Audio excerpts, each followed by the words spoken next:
Assalamu alaikum wa rahmatullah. On va continuer nos vidéos qui parlent leadership, qui parlent management, qui parlent organisation. C'est très important à la lumière de ce qu'a fait le prophète Mohammed sallallahu alayhi wa sallam. Et avant tout, je rappelle que pour ceux et celles qui souhaitent suivre des cours sur la vie du prophète sallallahu alayhi wa sallam, il vous suffit de vous abonner à ma chaîne YouTube et de souscrire. Donc au niveau de cours que je propose, et je remercie aussi bien entendu, tous ceux et toutes celles qui me soutiennent sur Tipeee, qu'Allah subhanahu wa ta'ala vous récompense d'une belle récompense. Alors aujourd'hui, le sujet qu'on va voir ensemble, c'est celui des jeunes. En fait, le prophète sallallahu alayhi wa sallam, quand sa mission elle commence, il a 40 ans. Certes, il est accompagné par des gens qui ont un certain âge, comme son ami Abu Bakr as-Siddiq radiyallahu ta'ala anhu, comme Hamza, on pourrait dire comme Omar éventuellement par la suite, mais il est important de rappeler qu'autour de lui, il y a aussi des jeunes. Alors on a Ali radiyallahu ta'ala anhu qui a à peu près 13 ans lorsqu'il embrasse l'islam, vous imaginez, et puis il a grandi chez le prophète sallallahu alayhi wa sallam. Et c'est très intéressant parce que finalement, il va être bien formé à la bonne école. Et quand il deviendra ensuite le 4e calife de l'islam, il a reçu une formation sur le plan du savoir, de la politique, de la gestion de l'homme, du vivant du prophète sallallahu alayhi wa sallam, puis ensuite sous le califat d'Abu Bakr, enfin bref, de Omar et de Othman, et sera plus à même de gérer. Il aura une grosse expérience. En fait, ici, ce que j'aimerais souligner, parce que je vais donner plusieurs exemples de compagnons qui étaient jeunes, qui ont accompagné le prophète sallallahu alayhi wa sallam, mais en fait, ce que j'aimerais qu'on comprenne, c'est que dans le domaine du travail, dans le domaine associatif au sein de la communauté musulmane, chers frères et chères sœurs, il ne faut pas que ce soit toujours les vieux, les anciens, qui ont de la bouteille, qui sont expérimentés, qui vont être les chefs, qui vont présider dans les associations et autres, par exemple, mais il faut que on pense à former la jeunesse. Et pour former la jeunesse, c'est pas qu'une formation qui est théorique. Il faut aussi un accompagnement réel sur le terrain. C'est ce qu'il a fait le prophète sallallahu alayhi wa sallam.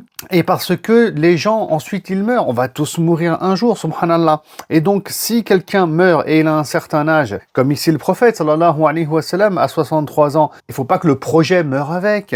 Vous imaginez la catastrophe? Imaginez le prophète sallam meurt et l'islam meurt avec. Certains ont cru ça d'ailleurs à sa mort, mais ce serait une catastrophe pour, écoutez, le messager de Dieu qui n'aurait pas vraiment atteint son objectif, comme ça peut être une catastrophe pour un chef d'entreprise ou bien quelqu'un qui pilote une association ou une activité ou un projet quelconque. Donc, il faut former les jeunes, pas que théoriquement, mais aussi sur le terrain, d'accord, les consulter, prendre leur avis, il faut qu'ils soient là. D'ailleurs, le prophète lui-même, sallallahu alayhi wa sallam, il prenait en compte les avis différents des plus âgés, mais aussi des plus jeunes. C'est ce qu'on voit lors de la bataille d'Uhud, par exemple, et c'est bien connu, le prophète sallam il fait shura, il consulte ses compagnons. Alors au début, tu as les anciens, les plus âgés, expérimentés, qui disent « Oh messager de Dieu, on va attendre l'ennemi à l'intérieur de la ville de Médine, et on va se battre dans nos forteresses, etc. » Mais les plus jeunes, ils vont dire « Non, c'est pas bon comme stratégie, même par rapport à l'éthique de l'islam, etc. » Enfin, il risque d'y avoir trop de morts bêtement. On va plutôt sortir à l'extérieur, aller au niveau de la montagne d'Uhud, et on va se battre courageusement, l'un en face de l'autre, une armée contre une armée. Et puis, il va y avoir une tendance qui va aller dans ce sens-là. Et le prophète, il va prendre en compte, donc, l'avis des plus jeunes. Et plus tard, il y en a qui vont dire, ouais, faut pas écouter les plus jeunes parce que ça s'est mal passé à Uhud pour les musulmans. On aurait dû écouter ceux qui sont plus expérimentés et plus anciens. Non, en islam, c'est pas comme ça. En islam, on suit ce que Dieu veut. Et Allah révélera des versets pour dire qu'on doit continuer à être dans la shura et à consulter. Et oui, des fois, ça se passe pas forcément bien, parfois ça se passe mal, peu importe, ça se passe bien ou mal, peu importe. L'essentiel, c'est d'obéir à Dieu, d'être dans cette dynamique de khayr et de bien, parce que sur le long terme, c'est de là que va se dégager le bien. Donc le prophète va continuer à consulter les plus jeunes. Et oui, et puis à travers les fautes et les erreurs, même les plus jeunes, ainsi que les plus âgés, vont apprendre, tout simplement. Voilà, donc le prophète aussi, il avait un serviteur qui s'appelle Anas ibn Malik. Il a quand même 10 ans. Et il sera toujours là aux côtés du messager de Dieu à apprendre des choses. On va savoir plein de choses grâce à lui. D'ailleurs, il nous dira un jour que le prophète sallam, il était plus à son service et au service de ses serviteurs que ses serviteurs étaient à son service. Et Anas ibn Malik, écoutez bien, va relater plein de hadiths du messager de Dieu, sallallahu alayhi wa sallam. D'ailleurs, vous savez, le prophète sallam, quand il meurt en héritage, il laisse ni dinar ni dirham, c'est-à-dire pas d'argent et de biens, mais il laisse le savoir. Et c'est ça son héritage. Et donc, après sa mort du prophète, sallallahu alayhi wa sallam, donc le projet islam est réussi, mais il y a un héritage qui est laissé. Donc il y a une continuation, vous voyez, le projet n'est pas terminé. Et donc qui va prendre la main? Réellement, ce sont les jeunes. Ben oui, parce que quand on regarde l'élite savante qui transmet l'islam après la mort du prophète sallallahu alayhi wa sallam, c'est des jeunes. T'as Aïcha radiallahu ta'ala anha, t'as Anas ibn Malik radiallahu ta'ala anhu, t'as Ali, t'as Abdallah ibn Omar, Abdallah ibn Abbas, les Abdallah comme on dit. Il y en a, voilà, c'est vraiment une élite de jeunes qui vont prendre la relève. Et puis alors du coup, c'est grâce à cette dynamique qui est lancée après la mort du messager de Dieu que l'islam va continuer.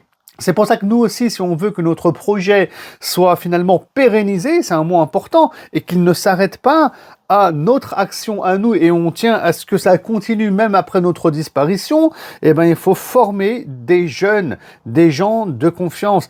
En plus de ça, les jeunes, il y a un intérêt, subhanallah, avec eux, c'est qu'ils sont connectés au réel, ils sont connectés au présent. Les personnes qui sont plus âgées, comme moi, on est un peu déconnectés du vrai et du réel, d'accord? D'ailleurs, on l'a très bien vu, quand Internet est apparu, les gens qui avaient la quarantaine, ils y comprennent rien, jusqu'à aujourd'hui. Puis alors, peut-être que des gens comme moi, je pense que ça va être le cas, on va pas comprendre grand-chose non plus à l'intelligence artificielle. Donc, les jeunes, l'intérêt, c'est qu'ils sont connectés au réel. Voilà, ils sont pas en retard, ils sont dans le game, comme on dit.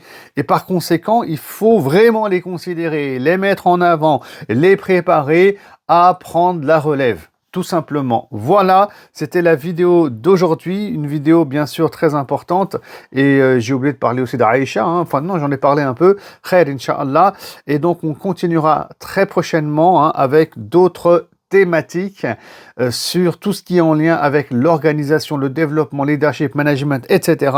Tout ça, c'est des sujets importants, il y a de quoi dire avec la sira du prophète sallallahu alayhi wa sallam. Je vous dis à très bientôt, salam alaikum wa rahmatullah.